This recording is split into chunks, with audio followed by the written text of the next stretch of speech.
Hello students, আজকের এই ভিডিওতে আমরা আলোচনা করব একাদশ শ্রেণীর রাষ্ট্রবিজ্ঞানের ষষ্ঠ অধ্যায় সংবিধানের উপর থেকে গুরুত্বপূর্ণ সংক্ষিপ্ত প্রশ্ন উত্তর। চলো তাহলে শুরু করি মূল আলোচনা।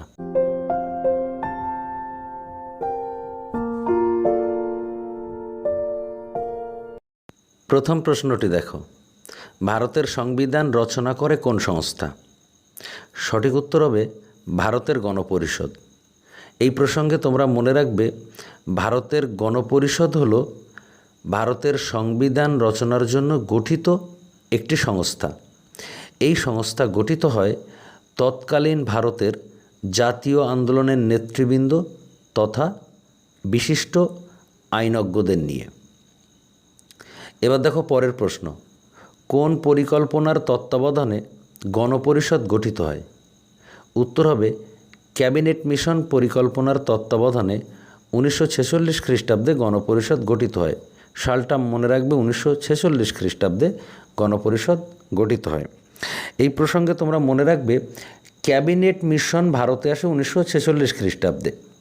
এই ক্যাবিনেট মিশনের 3 জন সদস্য ছিলেন ব্রিটিশ ক্যাবিনেটের 3 জন মন্ত্রী। তারা হলেন প্যাথিক লরেন্স, স্ট্র্যাফোর্ড ক্রিপস এবং এভি আলেকজান্ডার। এবার দেখো পরের প্রশ্ন, গণপরিষদের মোট আসন বা সদস্য সংখ্যা কত ছিল? উত্তর হবে 389 জন। এই 389 জনের মধ্যে ব্রিটিশ ভারতের জন্য আসন বরাদ্দ ছিল 296 এবং দেশীয় রাজ্যগুলির জন্য আসন বরাদ্দ ছিল 93। এবার দেখো পরের প্রশ্ন, গণপরিষদের অস্থায়ী সভাপতি কে ছিলেন? উত্তর হবে ডক্টর সচ্চিদানন্দ সিনহা। এই প্রসঙ্গে তোমরা মনে রাখবে, গণপরিষদের প্রথম মিটিং অনুষ্ঠিত হয় 1946 খ্রিস্টাব্দের 9 ডিসেম্বর। সেই মিটিংয়ে গণপরিষদের সবচেয়ে প্রবীণ সদস্য ডক্টর সচ্চিদানন্দ সিনহাকে গণপরিষদের অস্থায়ী সভাপতি নির্বাচিত করা হয়। এবার দেখো পরের প্রশ্ন, গণপরিষদের স্থায়ী সভাপতি কে ছিলেন?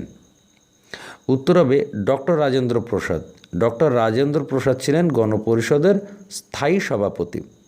এই প্রসঙ্গে তোমরা মনে রাখবে, 1946 খ্রিস্টাব্দের 11 ডিসেম্বর গণপরিষদের যে মিটিং হয়, সেই মিটিংয়ে ডক্টর রাজেন্দ্র প্রসাদকে গণপরিষদের স্থায়ী সভাপতি নির্বাচন করা হয়।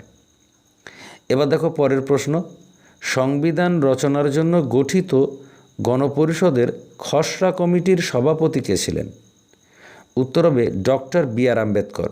তাহলে তোমরা মনে রাখবে, ডক্টর বি আর আম্বেদকর ছিলেন গণপরিষদের খসড়া কমিটির সভাপতি। সেই জন্য ডক্টর বি আর আম্বেদকরকে ভারতীয় সংবিধানের রূপকার বলা হয়। এবার দেখো পরের প্রশ্ন, ভারতের সংবিধান রচনা করতে কতদিন সময় লেগেছিল? উত্তর হবে 2 বছর 11 মাস 18 দিন। তাহলে তোমরা মনে রাখবে, ভারতের সংবিধান রচনা করতে সময় লেগেছিল 2 বছর 11 মাস 18 দিন, অর্থাৎ প্রায় 3 বছর। এবার দেখো পরের প্রশ্ন, ভারতের সংবিধান কবে গৃহীত হয়? উত্তর হবে 1949 সালের 26শে নভেম্বর ভারতের সংবিধান গণপরিষদে গৃহীত হয় এবং ওই দিন গণপরিষদে উপস্থিত 284 জন সদস্য সংবিধানে স্বাক্ষর করেন। তাহলে যদি প্রশ্ন আসে যে মূল সংবিধানে কতজন সদস্য গণপরিষদে স্বাক্ষর করেছিলেন, উত্তর হবে 284 জন। আবার যদি ঘুরিয়ে প্রশ্ন আসে যে ভারতের সংবিধান গৃহীত হয় কোন সংস্থা দ্বারা, উত্তর হবে গণপরিষদ দ্বারা। এবার দেখো পরের প্রশ্ন, গণপরিষদের শেষ অধিবেশন কবে অনুষ্ঠিত হয়? উত্তর হবে 1950 সালের 24শে জানুয়ারি। এবং তোমরা মনে রাখবে, ওই দিন গণপরিষদে ডক্টর রাজেন্দ্র প্রসাদ ভারতের প্রথম রাষ্ট্রপতি নির্বাচিত হন এবং ওই দিনে জনগণ মন অধি এই গানটিকে ন্যাশনাল অ্যান্থেম এবং বন্দে মাতরম গানটিকে ন্যাশনাল সং হিসাবে গ্রহণ করা হয়। এবার দেখো পরের প্রশ্ন, ভারতের সংবিধান কবে কার্যকরী হয়? উত্তর হবে 1950 সালের 26শে জানুয়ারি। মনে রাখবে, 1950-এর 26শে জানুয়ারি ভারতের সংবিধান কার্যকরী হয় এবং এই 26শে জানুয়ারি দিনটিকে আমরা প্রজাতন্ত্র দিবস হিসাবে পালন করে থাকি। পরের প্রশ্ন, পৃথিবীর বৃহত্তম সংবিধান কোন দেশে লক্ষ্য করা যায়? উত্তর হবে ভারতের সংবিধান হলো পৃথিবীর বৃহত্তম সংবিধান। মনে রাখবে, পৃথিবীর বৃহত্তম লিখিত সংবিধান হলো ভারতের সংবিধান। এবং এই ভারতের যে মূল সংবিধান, সেই মূল সংবিধানে ধারা ছিল 395টি। বর্তমানে ধারার সংখ্যা 470টির অধিক। মূল সংবিধানে অধ্যায়ের সংখ্যা ছিল 22টি, বর্তমানে অধ্যায়ের সংখ্যা 25টি।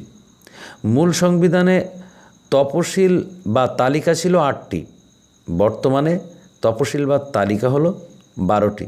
তাহলে তোমরা বুঝতেই পারছো যে ভারতের সংবিধান হলো সর্ববৃহৎ লিখিত সংবিধান। এবার দেখো পরের প্রশ্ন, এমন একটি দেশের নাম করো যেখানে অলিখিত সংবিধান রয়েছে। উত্তর হবে ব্রিটেন বা ইংল্যান্ড। তোমরা মনে রাখবে, ব্রিটেন বা ইংল্যান্ডের সংবিধান হলো অলিখিত সংবিধান। এবার দেখো পরের প্রশ্ন, লিখিত ও অলিখিত সংবিধানের একটি পার্থক্য লেখো।